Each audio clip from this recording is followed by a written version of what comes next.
Hello दोस्तों, स्वागत है आपका stock market A to Z channel पे।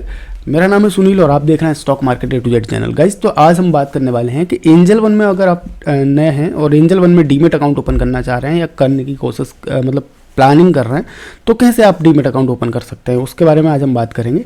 एंजल वन में मतलब जो डीमेट अकाउंट होता है वो काफ़ी ईजी प्रोसेस होता है, सिंपल स्टेप्स होती हैं, उनको आप फॉलो करके ईजिली तरीके से डीमेट अकाउंट ओपन कर सकते हो। ठीक है ना। तो उसके लिए आपको सबसे पहले क्या करना है कि अगर आप वेबसाइट से ओपन कर रहे हैं या किसी की रेफरल लिंक से ओपन कर रहे हैं, तो आपको वो लिंक या कुछ भी ओपन कर लेना है। आप कहीं से भी जाएंगे, कुछ भी करेंगे, तो इस तरीके से आपको क्या होगा कि एक इंटरफेस ओपन होगा केवाईसी का।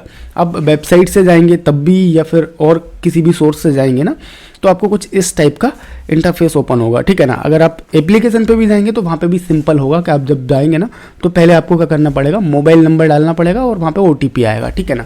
और नीचे आता है यूज़ रेफरल कोड। अगर आप किसी दोस्त के थ्रू या फिर आपके कोई ब्रोकर के थ्रू आपका जो रेफरल कोड आप डालना चाह रहे हो ना, तो उसका कोड आ जाता है। जैसे मैं यहाँ पे अगर ओपन कर रहा हूँ तो AALKG मेरा रेफरल कोड है। तो आप यहाँ से अगर अकाउंट ओपन करना चाह रहे हो तो मेरे कोड से भी आप ओपन कर सकते हो। ठीक है ना। तो यहाँ पे सिंपल अपन को क्या करना है कि अपना मोबाइल नंबर डालना है। ठीक है। किसी भी आप नंबर, जब भी अपना मोबाइल नंबर डालेंगे ना, तो वहाँ पे एक OTP आएगा।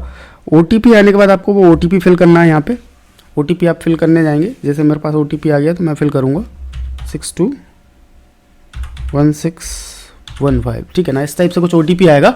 ये OTP आपको फिल कर देना और कंटिन्यू कर लेना है। सिंपल है ना, कंटिन्यू कर लेना।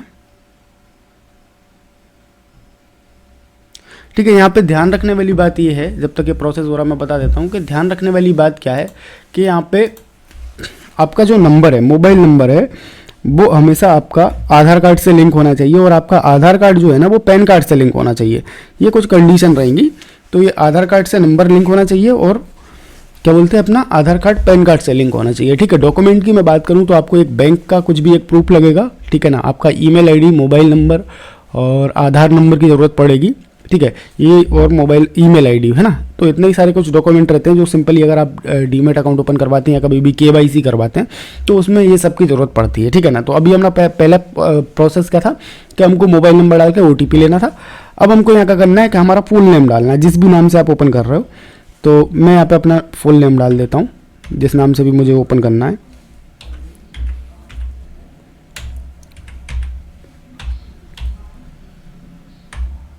ठीक है। ये नीलम जी के नाम से ओपन कर रहा हूँ, तो इसको कंटिन्यू करूँगा। ठीक है। अब यहाँ पे मुझे ईमेल आईडी डालनी है। ठीक है ना। ठीक है।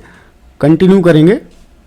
ठीक है। तो ईमेल आईडी पे क्या होगा कि एक OTP गया होगा। है ना। सब कुछ क्या होता है कि यहाँ पे वेरीफाई होता है। ऐसा नहीं है कि मतलब आप कुछ भी किसी के भी डाल देंगे। तो कोशिश करें कि अपनी खुद की डालें और जो भी मतलब अपने पास परमानेंट रहें वो सब डालना है आपको, है ना। तो यहाँ पे आप जैसे ईमेल आईडी डालेंगे तो आपके पास एक OTP आ जाएगा, जिससे ईमेल आईडी आपका वेरीफाई हो जाएगा। ये मोबाइल एप्लीकेशन से करेंगे तब भी और वेब के थ्रू करेंगे तब भी यही आता है। ठीक है।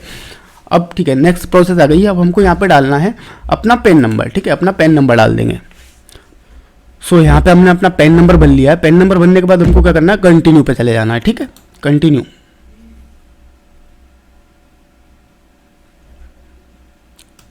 कंटिन्यू पे हम जैसे ही जाएंगे तो यहाँ पे हमको डिजी लॉकर के लिए बोलेगा।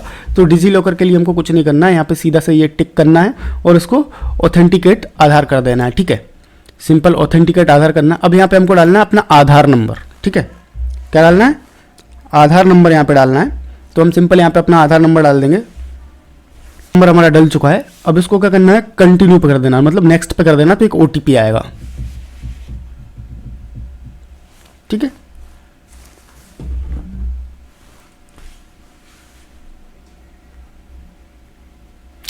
OTP आने के बाद हम OTP डालेंगे यहाँ पे।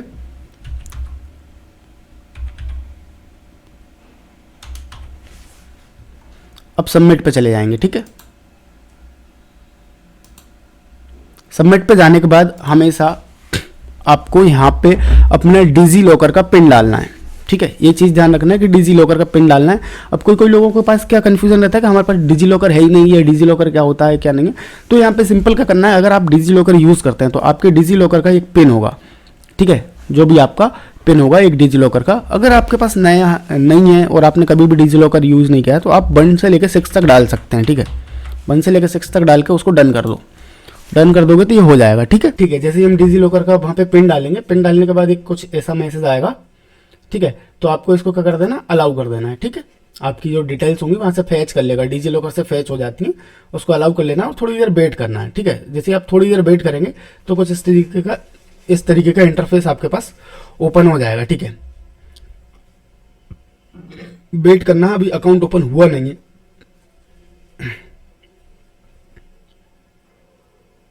ठीक है, अभी हम आ जाएंगे यहाँ पे थर्ड स्टेप पे। थर्ड स्टेप में हमको करना है हमारा जो बैंक अकाउंट है, बैंक अकाउंट नंबर यहाँ पे हमको डालना है। बैंक अकाउंट डालते टाइम एक चीज का ध्यान रखना कि जब भी आप बैंक अकाउंट डाल रहे हैं तो हमारे ऐसे बैंक अकाउंट को हमको यहाँ पे लिंक करना है जिससे हम ट्रांजेक्शन्स करते हो। ठीक है, जिससे हम क्या करते हो, ट्रांजेक्शन्स करते हो, और जो भी बैंक अकाउंट हमारा यूज में रहे, कि मतलब हम जब भी पैसा डाले निकाले तो उसी अकाउंट में आना चाहिए ना। और जिससे हम अगर नेट बैंकिंग, गूगल पे, फोन पे वगैरह ये चलाते हैं तो बेटर है, क्योंकि हमको बार बार पैसा डालने में दिक्कत नहीं होगी, नहीं तो फिर बैंक से जाकर डालना पड़ेंगे। ठीक है, तो लिंक करने के लिए हमको क्या करना है, यहाँ पे बैंक अकाउंट नंबर डालना, पहले आपका बैंक अकाउंट नंबर डालना, फिर कन्फर्म बैंक अकाउंट नंबर डालना। मतलब कन्फर्म मतलब सीधी सी बात है कि यहाँ पे एक बार डालना, फिर दूसरी बार यहाँ पे बैंक अकाउंट नंबर ही डालना है। ठीक है, और नीचे हमारा IFSC कोड डालना है। IFSC कोड डालने के बाद फिर हमको कर देना कंटिन्यू। ठीक है, बैंक अकाउंट नंबर डालोगे ना तो आप थर्ड प्रोसेस पे पहुंच जाओगे, यहाँ पे KYC का प्रोसेस है। KYC के प्रोसेस में आपको क्या करना है, KYC के प्रोसेस में आपको ये करना है कि यहाँ पे अगर आपके पास, आप अगर सिस्टम से ओपन कर रहे हैं, लैपटॉप से ओपन कर रहे हैं, अगर आपके पास वेबकैम है तो यहाँ से अलाउ करके आपको क्या सेल्फी लेनी है। ठीक है ना, सेल्फी लेनी है। सेल्फी लेने के बाद आपको उसको सबमिट का ऑप्शन आएगा, तो वहीं आपको सबमिट कर देना है। ये थर्ड स्टेप है ना। और बाकी हमारा क्या है ना, KYC में हमारा सेल्फी अपलोड हो जाएगा ना। सेल्फी अपलोड होने के बाद कुछ इस टाइप का इंटरफेस आएगा।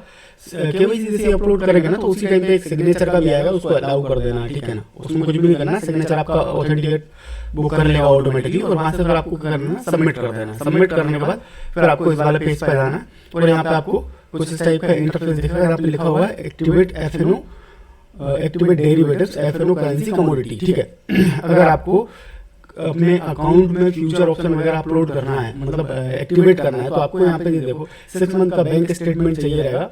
ठीक है, और क्या बोलते हैं अपना 6 मंथ का बैंक स्टेटमेंट रहेगा तो वो भी चल जाएगा। आपको अगर अपन ITR वगैरह भरते हैं, इनकम टैक्स वगैरह भरते हैं, तो लेटेस्ट ईयर का इनकम टैक्स भी चल जाएगा। और अगर ये सब भी नहीं है ना तो आप फॉर्म नंबर 16, अगर आप गवर्नमेंट एम्प्लॉई हो तो फॉर्म नंबर 16 से भी हो जाता है। और अगर इसके अलावा कुछ भी नहीं है तो आप सिंपल अपना कोई भी एक चेक या पासबुक का फोटो लगा के आप अकाउंट ओपन कर लीजिए। इक्विटी में आपका अकाउंट ओपन हो जाएगा और अकाउंट चालू भी हो जाएगा। वहाँ पे आप क्या करो, कुछ होल्डिंग्स ले लो, है ना, 5-10 हज़ार रुपए की होल्डिंग ले लो, और होल्डिंग का स्टेटमेंट आप डाउनलोड कर सकते हो 1 दिन बाद। और उस होल्डिंग के स्टेटमेंट को डाउनलोड करने के बाद आप वो अपलोड कर दोगे, तब भी आपका फ्यूचर एंड ऑप्शन एक्टिवेट हो जाएगा। ठीक है, तो यहाँ पे मुझे फ्यूचर एंड ऑप्शन चाहिए नहीं है इस वाले अकाउंट में। ठीक है, तो मैं इसको कर दूंगा डू इट लेटर। ठीक है, डू इट लेटर जैसे ही मैं करूँगा तो यहाँ पर मुझसे कुछ और चीज़ें पूछेगा, जैसे इनकम वगैरह क्या है। तो इसमें ब्लो फाइल मैं इसको सेलेक्ट करता हूँ। ठीक है, ब्लो फाइल पे आ गया। क्या करते हैं, इसमें कुछ भी नहीं है। ठीक है, अनदर में HOUSE, ये हाउस वाइफ है। ठीक है, इसको टिक कर लेना है। सिंपल स्टेप्स है, इसको भी फिलअप कर देना अदर में आके। ठीक है, अब यहाँ पे हमको जेंडर वगैरह चेक करना है, फीमेल, मैरिड। और यहाँ पे एक चीज और आएगी फंड सेटलमेंट का। फंड सेटलमेंट आप कब करवाना चाह रहे हैं, क्वार्टरली सेटलमेंट होता है और मंथली सेटलमेंट होता है। ये सेटलमेंट क्या होता है, ये सेटलमेंट ये होता है कि भाई आप 1 महीने के अंदर, जैसे अगर आपने कोई फंड एंजल के अंदर डाल कर रखा है और आप उस फंड को कुछ भी यूज नहीं कर रहे, उस फंड में वो एंजल के अकाउंट में डाला हुआ है, तो ये सेटलमेंट वो होता है कि आप 1 महीने की 8 तारीख को आपका जो भी अनयूज्ड अमाउंट होगा वो आपके बैंक अकाउंट में रिवर्स हो जाता है। ठीक है, तो ये आप 90 दिन में करवाना चाह रहे हैं या फिर 30 दिन में करवाना चाह रहे हैं, वो आप डिसाइड कर सकते हो। यहाँ पे तो मैं 90 दिन ही रखता हूँ और इसको कर देता हूँ कंटिन्यू। ठीक, अब यहाँ पे एक चीज का और ऑप्शन है, वो है ऐड नॉमिनी। ठीक है, आपको हमेशा नॉमिनी ऐड करना ही है ना। ऐसा नहीं रखना है कि भाई नॉमिनी नहीं करना, क्योंकि अभी आजकल जो हो गया है ना, कंपलसरी हो गया है नॉमिनी ऐड करना। ठीक है, तो मैं यहाँ पे नॉमिनी ऐड कर लेता हूँ। ठीक, इस टाइप से अपन को कुछ डिटेल भर लेनी है और यहाँ पे सेव नॉमिनी पे चले जाना है। ठीक है, सेव नॉमिनी पे चले जाना, तो ऐसा आपका नॉमिनी सेव हो जाएगा। ठीक, आपका नॉमिनी सेव हो गया, प्रोसीड कर सकते हैं नेक्स्ट पेज के लिए। यहाँ पे आपको फिर से एक बार EKYC करनी है, मतलब आपको एक बार फिर आधार नंबर डाल के OTP लेना है, ठीक है। तो यहाँ पे आधार नंबर डाल दीजिए, OTP आ जाएगा तो OTP भर देना है।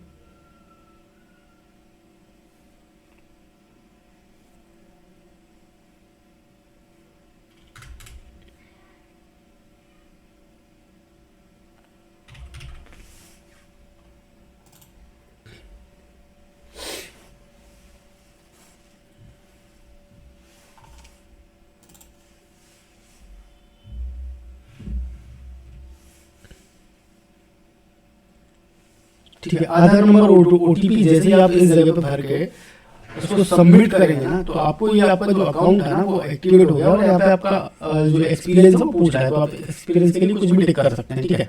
आप कुछ भी डाल सकते हैं, डालना है तो डालो, नहीं डालना तो कोई दिक्कत नहीं है, डालो और कंटिन्यू कर दो। मतलब इसको सीधी सी बात है कि सबमिट हो गया। और इतने ही स्टेप्स हैं, मतलब 4 से 5 स्टेप में, बेसिक डिटेल्स हैं और बेसिक डॉक्यूमेंट्स की आपको रिक्वायरमेंट रहती है, वो सब आप फिल करके आप इसको कंटिन्यू करेंगे तो आपका अकाउंट बिल्कुल 100% पेपरलेस अकाउंट है। आपको यहाँ कुछ भी अपलोड करने की जरूरत नहीं है। थोड़े बहुत अगर कभी कभार आपके जो भी गवर्नमेंट के जैसे KRA वगैरह कुछ कंप्लीट नहीं होता है तो उस टाइम पे थोड़े बहुत डॉक्यूमेंट मांगते हैं आपसे, उस टाइम पे आप डॉक्यूमेंट वगैरह भर दो। अगर नहीं है तो आपको कोई भी पेपर वर्क करने की जरूरत नहीं है, आपका अकाउंट इजीली तरीके से हो जाता है। अगर ये वीडियो पसंद आए तो लाइक शेयर सब्सक्राइब करना बिल्कुल ना भूलें।